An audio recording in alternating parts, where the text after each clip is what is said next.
All right, folks. Well, welcome to another AmplifyFE webinar. This is our little, I guess, our festive special where we're talking about social media. Where next after Twitter or X? No, it still feels a little bit weird saying that, doesn't it? Where next after Twitter? And the next half an hour is going to be presented by myself, Chloe, and Lynn.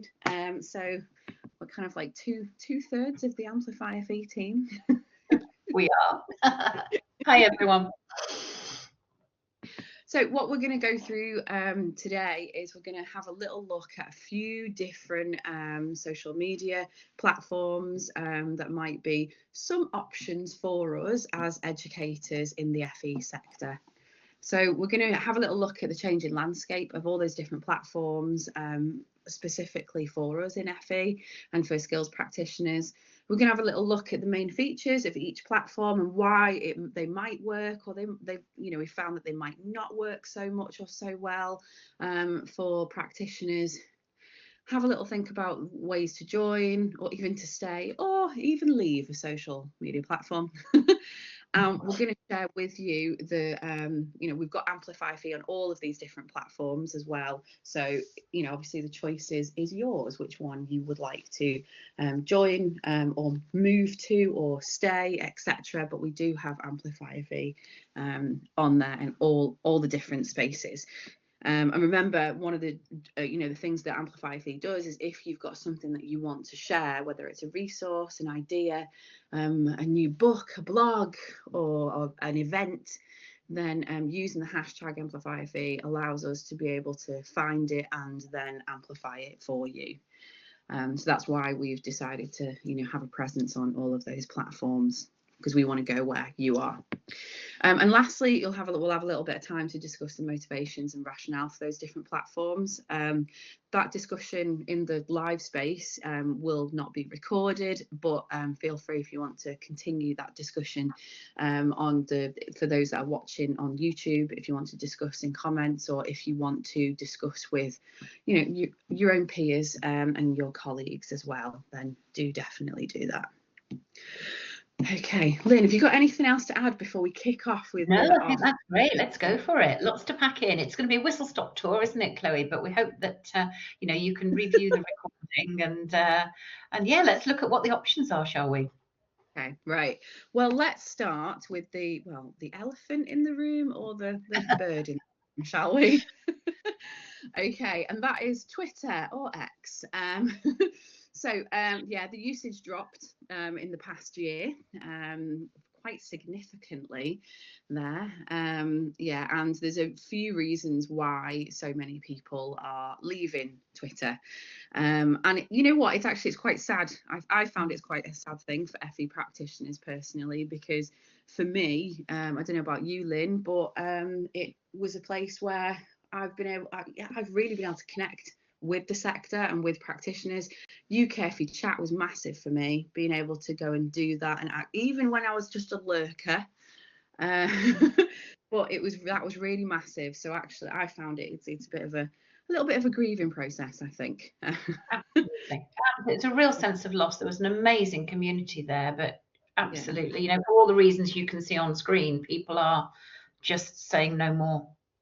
Exactly. Yeah, that's it. Things to do with hateful content, misinformation, hate speech.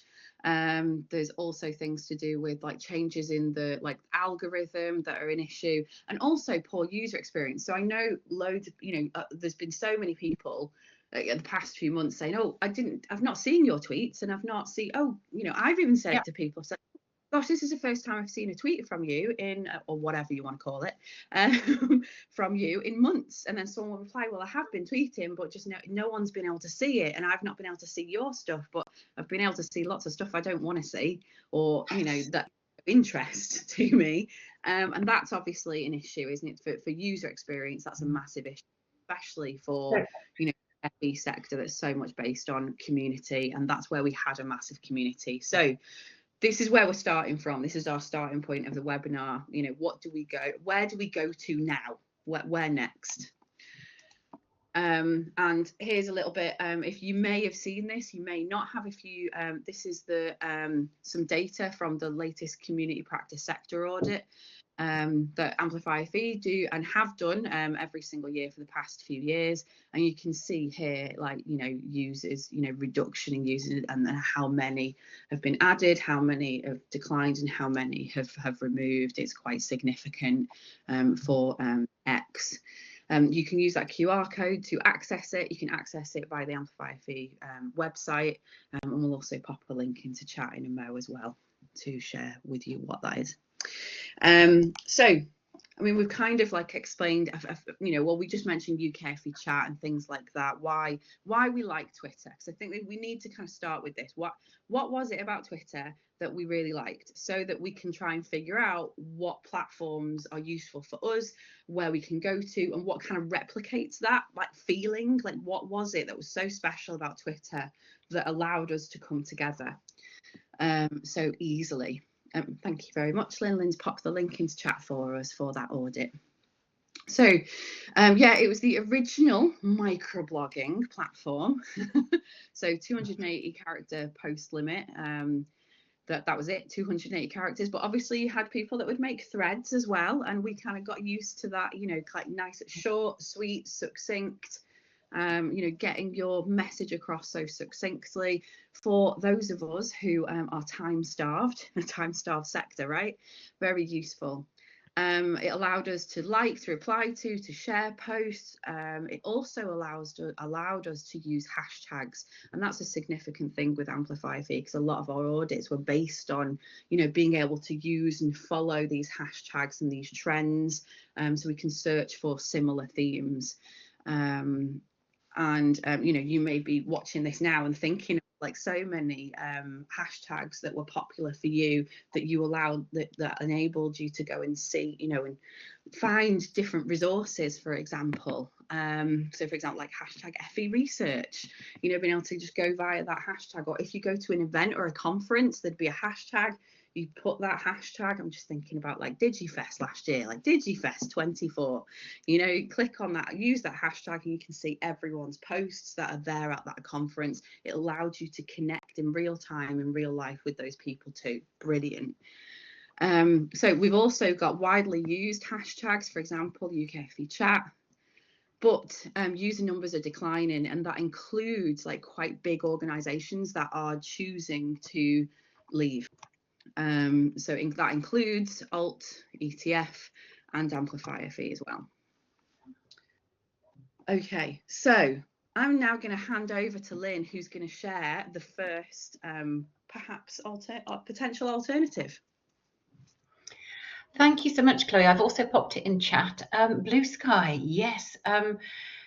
It is so much like Twitter. It was founded by their former CEO, and it launched for openly public rather than invite only just in February this year. So even though it's really new, it is the fastest growing social network. It's just as I speak, topping 25 million users. And why is it different? It is a public benefit company, and that is an official status. So that is its primary purpose. The clue's on the name, to benefit the public. It's not owned by a single entity. And we'll look at what decentralized platform means in a minute in terms of actually the user experience. So it's governed, because you've got to have leadership somewhere, even though it's decentralized, by a board of directors and a community of developers. So the techies and the developers are in there. It's not just business people. It's designed to be open and interoperable, so people who use, open source protocols will be familiar with this. It means that people can develop their own tools for it. You could develop a tool that allowed people to do a certain kind of search on Blue Sky and make it publicly available for other people and share it and say, hey, I've made this. Do you think it's useful? And what that means is it's allowing innovation and development of new features beyond the core team who are developing it. So, I think people are finding that really exciting. Next slide for me, please, Chloe. So as I said, it's community driven, which means that the users have got a say in how it develops. That means, obviously, we've seen a lot of censorship, and Chloe's already spoken about the owner manipulation on X. pushing feeds, removing followers. People have spoken about hundreds of followers just going missing overnight. That cannot happen with Blue Sky. It's got a set of community guidelines which you can look up, which users are expected to follow. And I've only been on there for probably around 3 months, maybe a little more. But its guidelines prohibit hate speech, harassment, harmful behaviour, and users are strongly encouraged to report. And there is a clear reporting channel that the main team who are putting the voice out there say, hey, any problems? And I have yet to come across an instance. You hear people posting saying this happened this morning and they've been removed already. So for example, if I could just use a real life example, Andrew Tate lasted for about 20 minutes and then was gone. So, they are very, very, very hot on these violations of their guidelines, unlike most social media platforms. You've got a mix of social and professional. You can have a 200 character profile, and it seems at the minute, fingers crossed, to have the kind of momentum in the education community that Twitter did a while ago. You can pop onto the next one for me.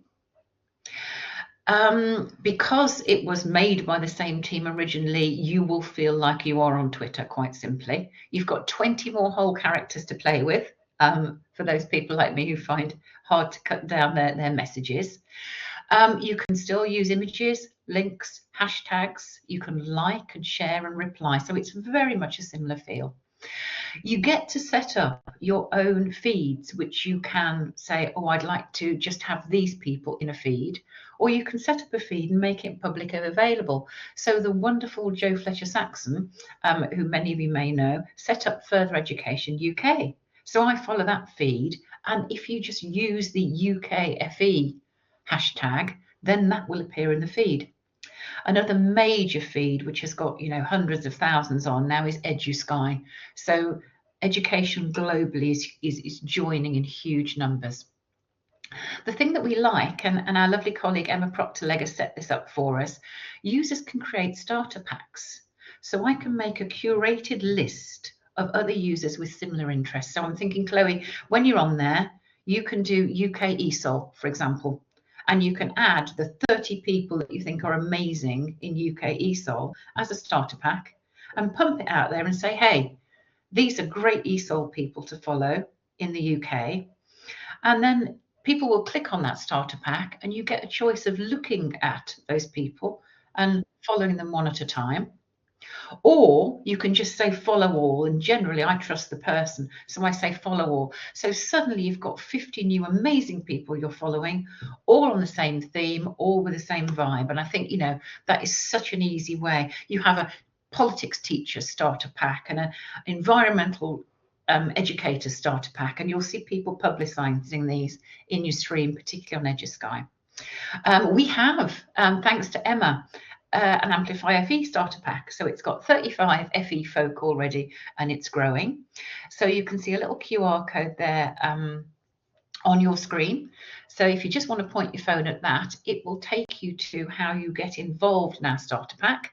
And then obviously as new users join us, we just keep publicising it, which means that somebody can say, oh yeah, I like the AmplifyFE community. Click on that starter pack and suddenly follow everyone on it, which means it's a great way for instantly finding, oh, I love it, Rachel, thank you. I'm signing up as we speak. A lovely way of finding like-minded people quickly. So follow EduSky, follow Further Education UK as a feed, and also get yourself on the AmplifyFE starter pack.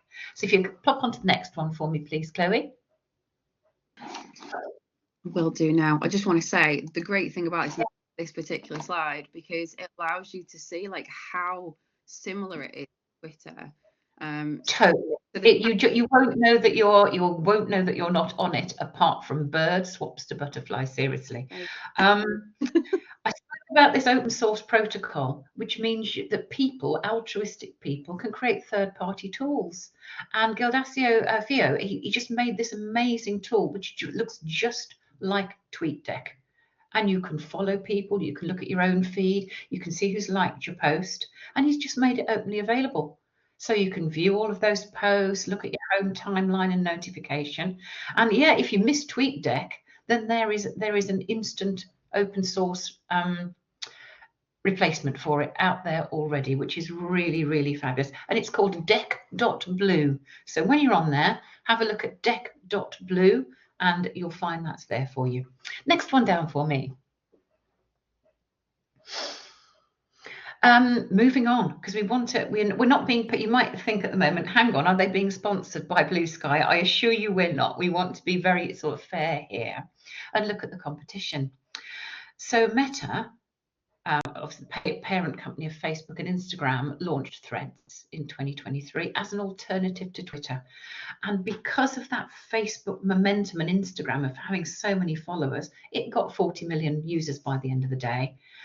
But after a strong start, we found the usage really declined by about 80%, but it's growing again now. So as people leave Twitter or X, they are looking for places to go. And again, the posts are a mix of social and professional. I mean, you know, on Blue Sky or Threads, you'll find, oh, I'm going to this lovely conference. Oh, here's my cat, isn't it cute?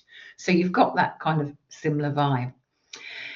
It uses tags that you add from a drop-down menu rather than an embedded hashtag. So you can't simply, as Chloe said, just do hashtag Digifest. There is no link there. And I think that means that people have found that a little tricky to work with. But you can follow and search for people and tag themes. But, you know, it has its challenges. Next one for me, please. So you can have a 200 character profile, but you can have 500 character posts, which means if you're like me, you can ramble on for a little bit longer. You've got 300 more than Blue Sky. So it's almost sort of like doubling. You can use images, you can use links, and you'll see that AmplifyFE are there. We've got a presence on Threads as we have on all the major channels. Next one for me, please. Downsides, yeah, I mean, you touched on this, Chloe, about our presences, family, community, professional, and that close tie to Facebook and Instagram is a mixed blessing for a lot of people. Threads is tied to your Instagram account, so if you get rid of one, you get rid of the other. They are absolutely tied, and we're hearing it's popping adverts into its feed soon, something which, you know, just besieged Twitter. We don't find, I mean, you might disagree, please disagree in chat if this is the case, there isn't a large embedded education presence compared to X or to Blue Sky. And there isn't an algorithm that's tailoring your browsing experience, so you can't personalize your feed, that is what you get. For me personally, and you may love it, the lack of hashtags or easy keyword searches, unlike most of the other platforms, makes it very easy, very difficult to use. So you're not going to search on trends. And you also don't get any information on the level of engagement. So how many post impressions did you get? That information isn't coming back. So a lot of people think it was a kind of a work in progress that was half designed. And I think they were quite right to say, hey, we need a Twitter-like alternative. But for many people, perhaps it hasn't been, shall we say, quite so carefully thought through from the point of view of the user experience. I think that's what I'd say. And I think, Chloe, I'm handing back to you now. Is that right? You are indeed, yes. We're going to move on now to something a little bit different, but I just wanted to add with Threads that for me, yeah, it was that hashtag thing. And I never really, actually, when I first went onto Twitter, I never really kind of like understood the value of hashtags. And then I went to more events and things like that. And with UKFE Chat, I really started to understand the use of them. I think at the time I didn't get what a hashtag was. And now I understand the value so much, it actually feels a little bit strange to not, especially because you can do hashtags, but they seem really arbitrary and they don't do anything, they don't lead to anything. And the other thing I've found, and I know obviously it's true for me, but I know that it's also true for other practitioners, that things like Instagram were, we use them for more personal reasons than professional. So, you know, I'm a parent, so I have an Instagram, but it's like my mum Instagram.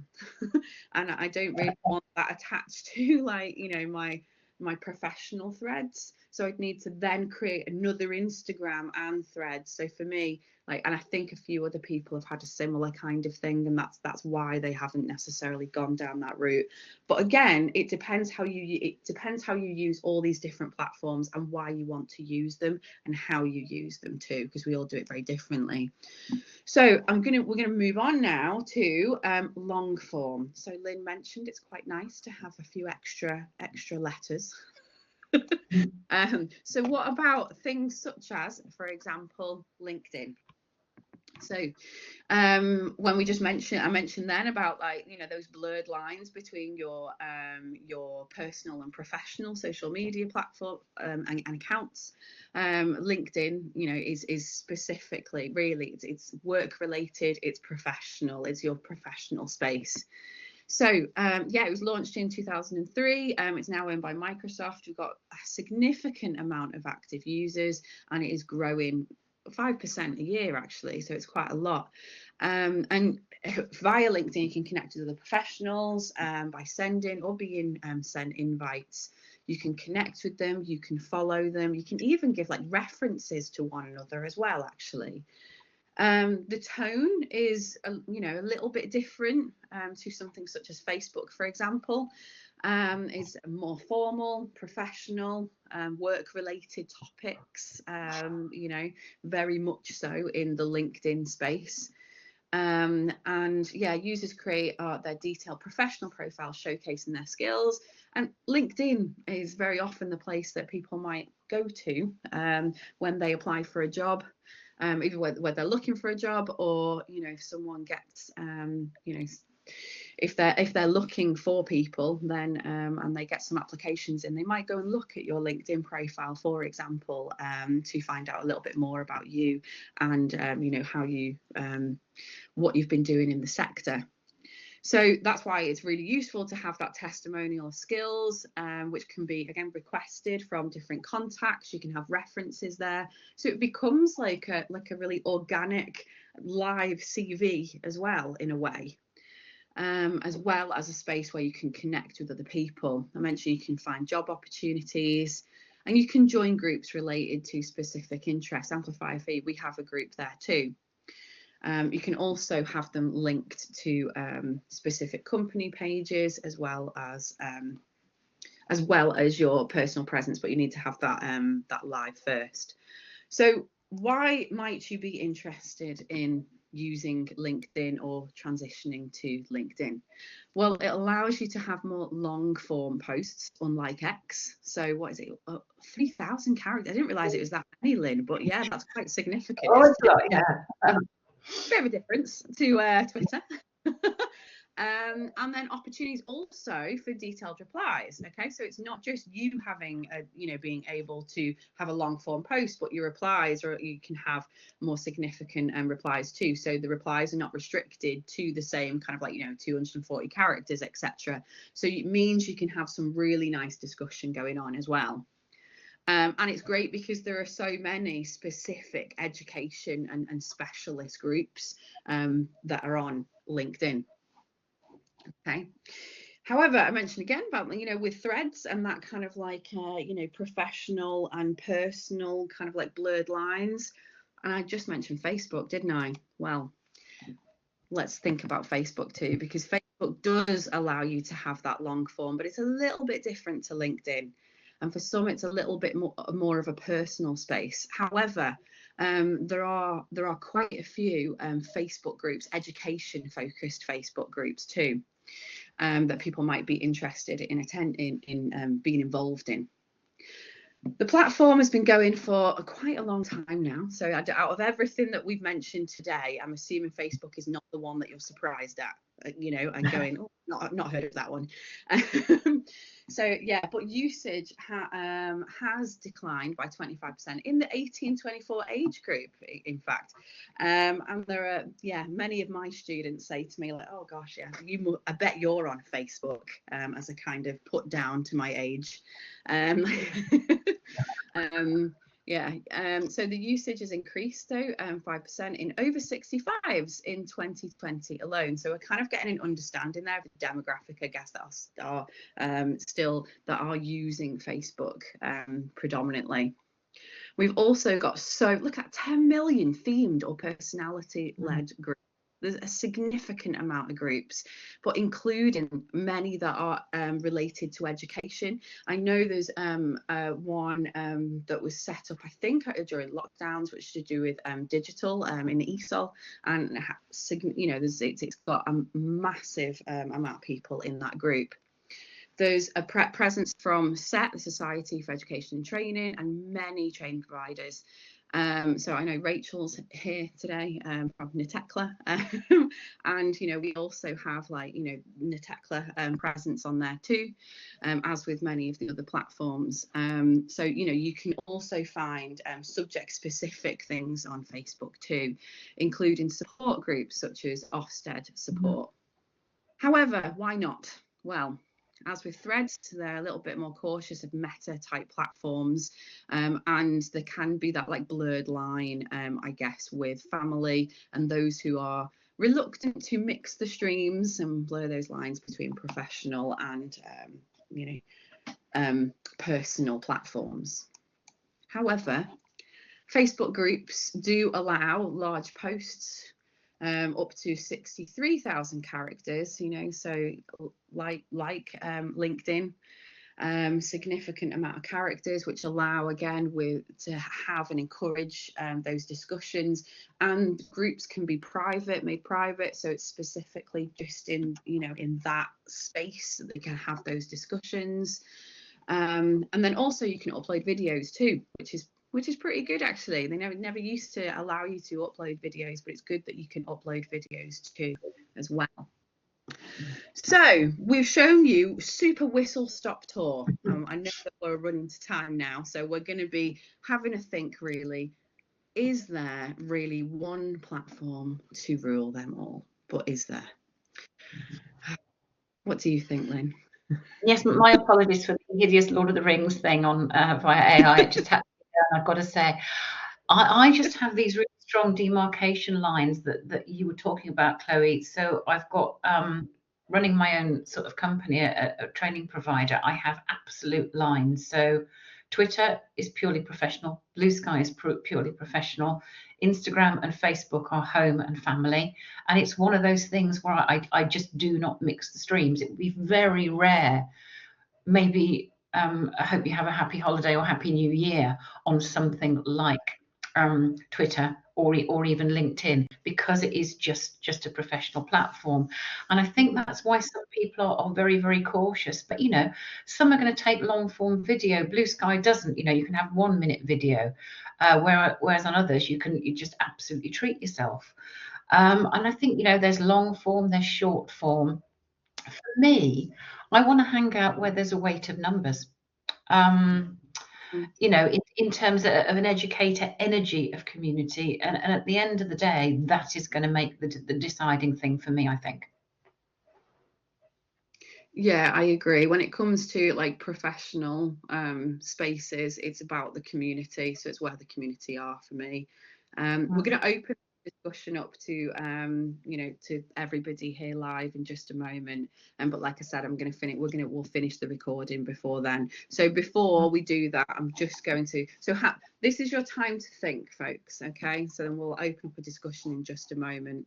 But before we finish the recording, I just want to share this with everybody to remind you that you can connect with AmplifyFE everywhere. We have tried to be on and have a representation on all the different platforms, because, as I explained before, Amplify exists to amplify you, to amplify other practitioners, not itself. We're about amplifying all of you and the work that you've been doing.